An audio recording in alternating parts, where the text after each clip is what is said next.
करते हैं बांग्लादेश के प्रधानमंत्री शेख हसीना के भारत दौरे की। तो शेख हसीना अजमेर की यात्रा पर भी आएंगी। 8 सितंबर को प्रस्तावित है प्रधानमंत्री शेख हसीना की अजमेर यात्रा। ख्वाजा गरीब नवाज की दरगाह पर देंगी वो हाजिरी। जिला प्रशासन तैयारियों में जुटा हुआ है। आज नगर निगम की टीम ने दरगाह बाजार पहुंचकर दिया कार्रवाई को अंजाम। अस्थायी अतिक्रमण के खिलाफ ये कार्रवाई की। व्यापारियों और अन्य व्यवस्थाओं को लेकर की समझाइश। तो शेख हसीना का बेहद महत्वपूर्ण ये भारत का दौरा, और ऐसे में वो प्रदेश के दौरे पर भी रहेंगी। 8 सितंबर को उनकी अजमेर की यात्रा प्रस्तावित है। ख्वाजा गरीब नवाज की दरगाह पर देंगी हाजिरी। जिला प्रशासन तैयारियों में जुटा हुआ है। आज नगर निगम की टीम ने दरगाह बाजार पहुंचकर कार्रवाई को अंजाम भी दिया। अस्थायी अतिक्रमण के खिलाफ उन्होंने कार्रवाई की। व्यापारियों और अन्य व्यवस्थाओं को लेकर समझाइश की। मुख्यमंत्री अशोक गहलोत ने अहमदाबाद में महारैली को किया संबोधित। कहा बीजेपी ने राहुल गांधी को ही टारगेट क्यों कर रखा है, ये बड़ा सवाल उन्होंने उठाया है। और साथ ही कहा क्योंकि राहुल गांधी देश की आवाज है। गुजरात में बेरोजगारी चरम पर है, तो वहीं आज देश में संविधान बदलने की कोशिश हो रही है। बीजेपी ने दिल से कभी किसी महापुरुष को स्वीकार नहीं किया। इनके कार्यकर्ता गांधी जी का अपमान करते हैं। गुजरात गांधी जी की धरती है, यहाँ से अहिंसा का संदेश बापू ने दिया। आप लोग पिछली बार की कमी को दूर करें। पिछली बार ये पानी में जहाज नहीं उतारते तो नहीं जीत पाते, लेकिन इस बार आपको भावनाओं में नहीं बहना है। इस बार गुजरात में कांग्रेस की सरकार बनेगी, ऐसा माहौल बन रहा है। तो मुख्यमंत्री अशोक गहलोत ने बड़ी हुंकार भरी और साथ ही इस संबोधन के दौरान तमाम अहम बातें भी उन्होंने कही। तो अहमदाबाद में महारैली को संबोधित करते हुए मुख्यमंत्री अशोक गहलोत ने कहा कि बीजेपी ने राहुल गांधी को ही टारगेट क्यों कर रखा है, क्योंकि राहुल गांधी देश की आवाज है। गुजरात में बेरोजगारी चरम पर है। आज देश में संविधान बदलने की कोशिश हो रही है। बीजेपी ने दिल से कभी किसी महापुरुष को स्वीकार नहीं किया। इनके कार्यकर्ता गांधी जी का अपमान करते हैं। गुजरात गांधी जी की धरती है, यहाँ से अहिंसा का संदेश बापू ने दिया। आप लोग पिछली बार की कमी को दूर करें। पिछली बार ये पानी में जहाज नहीं उतारते तो नहीं जीत पाते, लेकिन इस बार आपको भावनाओं में नहीं बहना है। इस बार गुजरात में कांग्रेस की सरकार बनेगी, ऐसा माहौल बन रहा है। तो वहीं मुख्यमंत्री अशोक गहलोत ने ट्वीट भी किया। राहुल गांधी जी 7 सितंबर से कन्याकुमारी से भारत जोड़ो यात्रा का शुभारंभ कर रहे हैं। इससे पहले साबरमती आश्रम पहुंचकर बापू को नमन कर उनसे आशीर्वाद लिया। बापू की दिखाई राह पर ही देश एक रह सकता है। उसी राह पर राहुल जी भारत जोड़ो यात्रा पर निकल रहे हैं। तो भारत जोड़ो यात्रा को लेकर मुख्यमंत्री अशोक गहलोत ने ट्वीट किया है और इस ट्वीट के माध्यम से उन्होंने कहा है कि राहुल गांधी जी 7 सितंबर से कन्याकुमारी से भारत जोड़ो यात्रा का शुभारंभ कर रहे हैं। उससे पहले साबरमती आश्रम पहुंचकर बापू को नमन कर उनसे आशीर्वाद लिया। बापू की दिखाई राह पर ही देश एक रह सकता है। उसी राह पर राहुल जी भारत जोड़ो यात्रा पर निकल रहे हैं। तो वहीं भारत जोड़ो यात्रा को लेकर पीसीसी में प्रेस कॉन्फ्रेंस की गई। पीसीसी चीफ गोविंद सिंह डोटासरा और सांसद प्रमोद तिवारी ने ये प्रेस कॉन्फ्रेंस की। राज्यसभा सांसद प्रमोद तिवारी ने कहा, राहुल गांधी की यात्रा हर दिन 2 पार्ट में चलेगी। पहले चरण में 15 किलोमीटर और दूसरे चरण में 10 किलोमीटर।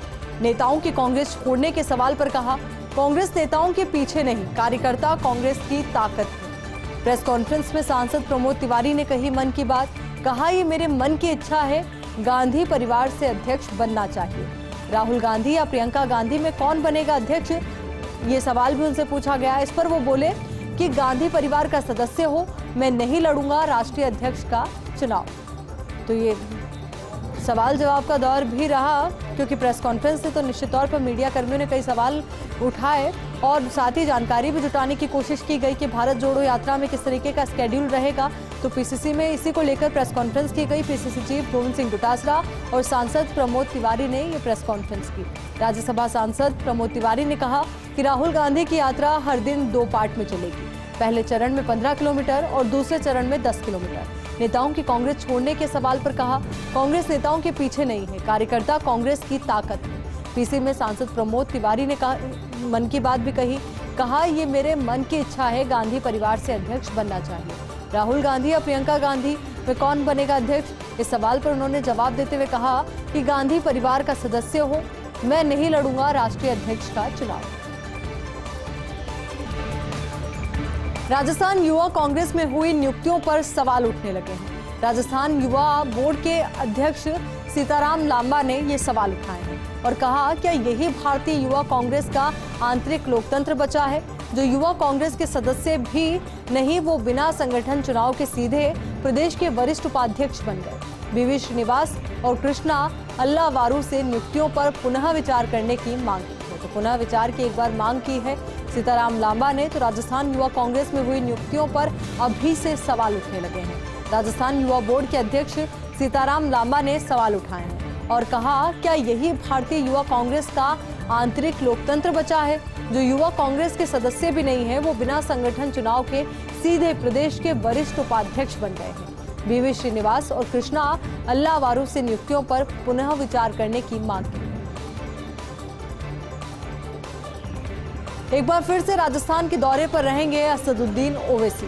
14 से 15 सितंबर को AIMIM चीफ ओवैसी का राजस्थान दौरा। सूत्रों से मिली बड़ी जानकारी, 14 सितंबर को जयपुर पहुंचेंगे ओवैसी।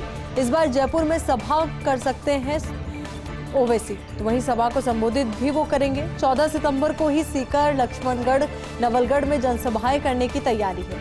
15 सितंबर को नोहर, भादरा जा सकते हैं ओवैसी। भादरा में बड़ी सभा करने की तैयारी में है AIMIM।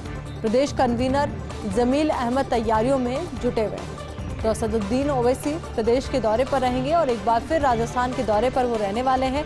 ऐसे में सियासी पारा निश्चित तौर पर उबाल पर है।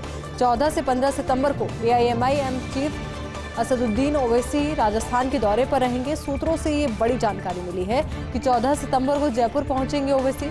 इस बार जयपुर में सभा को संबोधित वो कर सकते हैं। 14 सितंबर को ही सीकर, लक्ष्मणगढ़, नवलगढ़ में जनसभाएं करने की तैयारी है। 15 सितंबर को नोहर, भादरा जा सकते हैं ओवैसी।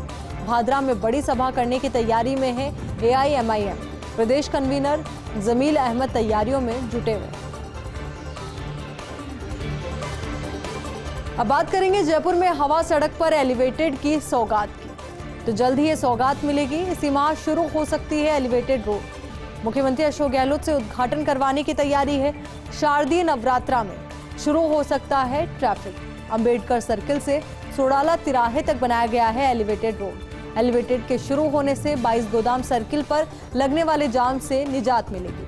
साथ ही लोगों को सोडाला तक जाने में समय की भी बचत होगी। इस रोड पर हम अक्सर देखते हैं काफ़ी ज़्यादा ट्रैफिक होता है, तो वहीं समय भी ज़्यादा लगता है ट्रैफिक जाम की वजह से। तो ऐसे में अब लोगों को राहत मिलेगी, ट्रैफिक जाम की समस्या से निजात मिलेगी, तो वहीं दूसरी ओर समय भी कम लगेगा। तो जयपुर में हवा सड़क पर एलिवेटेड की सौगात की बात हम कर रहे हैं। जल्दी ये सौगात प्रदेशवासियों को मिलेगी और इसी माह ये एलिवेटेड रोड शुरू हो सकती है। मुख्यमंत्री अशोक गहलोत से इस एलिवेटेड रोड का उद्घाटन करवाने की तैयारी है। तो वहीं शारदीय नवरात्रा में शुरू हो सकता है ट्रैफिक। अंबेडकर सर्किल से सोडाला तिराहे तक बनाया गया है एलिवेटेड रोड। एलिवेटेड के शुरू होने से 22 गोदाम सर्किल पर लगने वाले जाम से राहत मिलेगी। साथ ही लोगों को सोडाला तक जाने में समय की भी बचत होगी।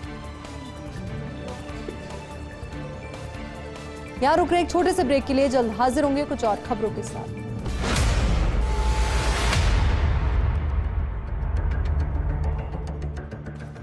ब्रेक के बाद एक बार फिर से आपका स्वागत है।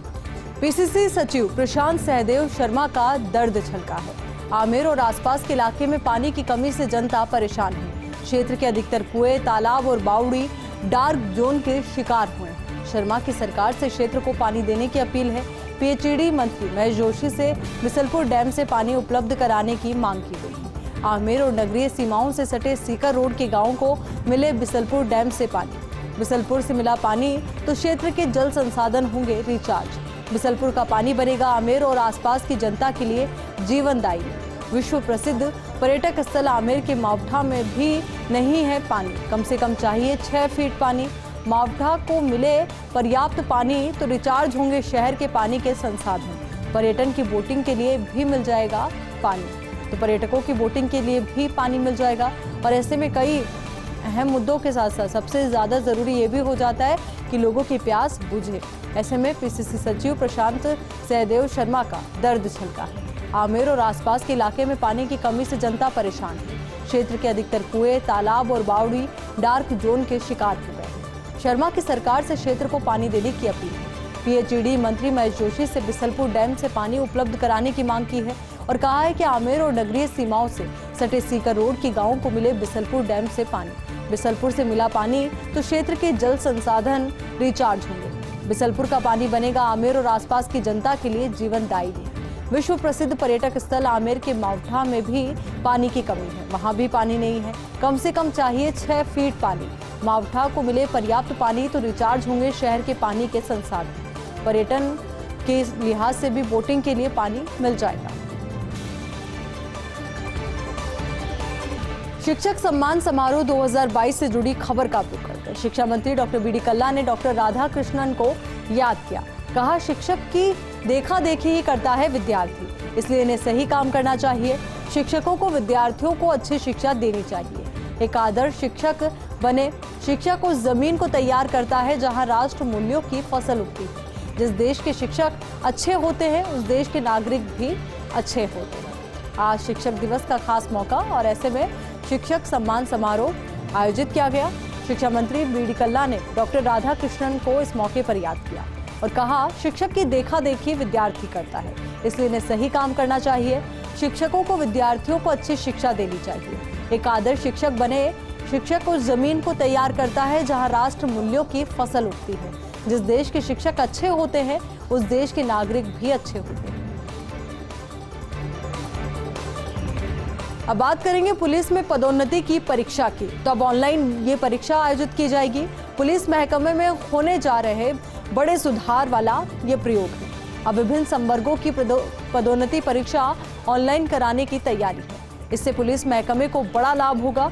पुलिस मुख्यालय में युद्ध स्तर पर चल रहा कार्य योजना पर काम इस साल के आखिरी तक या अगले साल तक शुरू हो जाएगा। ये प्रयोग इस साल के आखिरी तक या अगले साल तक ये प्रयोग शुरू कर दिया जाएगा। तो अब ऑनलाइन दी जाएगी पुलिस में पदोन्नति की परीक्षा। पुलिस महकमे में होने जा रहा है बड़ा सुधार और ये बड़े सुधार वाला प्रयोग। अब विभिन्न संवर्गों की पदोन्नति परीक्षा ऑनलाइन कराने की तैयारी है। इससे पुलिस महकमे को बड़ा लाभ होगा। पुलिस मुख्यालय में युद्ध स्तर पर चल रहा है कार्य योजना पर काम भी चल रहा है। इस साल के आखिरी तक या अगले साल तक शुरू हो जाएगा ये प्रयोग। तो वहीं कोविड सहायकों के साथ सरकार की वार्ता विफल हो गई है। किरोड़ी लाल मीणा के नेतृत्व में हुई थी सीएचएस की वार्ता। हेल्थ सेक्रेटरी डॉक्टर पृथ्वी के साथ थी ये वार्ता। वार्ता के बाद बोले सांसद किरोड़ी लाल मीणा। कहा, सक्षम अधिकारियों से कल फिर होगी वार्ता। आज की वार्ता में नहीं निकला कोई सकारात्मक निष्कर्ष। सीएमओ से जुड़े हुए अधिकारियों के साथ होगी हमारी कल की वार्ता। सीएचए रवि चावला ने कहा, आज की वार्ता में किसी तरह की कोई भी तैयारी नहीं की। वार्ता से हम बिल्कुल नहीं हैं संतुष्ट। आज रात को जुटाएंगे संख्या बल।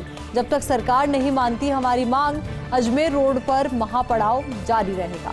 तो अजमेर रोड पर जब तक महापड़ाव जारी रहेगा, जब तक सरकार सीएचएस की बात मान नहीं लेती, क्योंकि ये कहना है तमाम पदाधिकारियों का जो सीएचएस के इस आंदोलन का नेतृत्व कर रहे हैं। क्योंकि कोविड सहायकों के साथ सरकार की वार्ता विफल रही है। किरोड़ी लाल मीणा के नेतृत्व में सीएचएस की वार्ता हुई थी। हेल्थ सेक्रेटरी डॉक्टर पृथ्वी के साथ ये वार्ता हुई थी। वार्ता के बाद बोले सांसद किरोड़ी लाल मीणा। कहा, सक्षम अधिकारियों से कल फिर वार्ता होगी। आज की वार्ता में कोई सकारात्मक निष्कर्ष नहीं निकल पाया। सीएमओ से जुड़े हुए अधिकारियों के साथ होगी हमारी कल की वार्ता। सीएचए रवि चावला ने कहा, आज की वार्ता में किसी तरह की कोई भी तैयारी नहीं की। वार्ता से हम बिल्कुल संतुष्ट नहीं हैं। आज रात को जुटाएंगे संख्या बल। जब तक सरकार नहीं मानती हमारी मांग, अजमेर रोड पर महापड़ाव जारी रहेगा। बुलेटिन में फिलहाल के लिए इतना ही और खबरों के लिए आप बने रहिए फर्स्ट इंडिया के साथ। नमस्कार।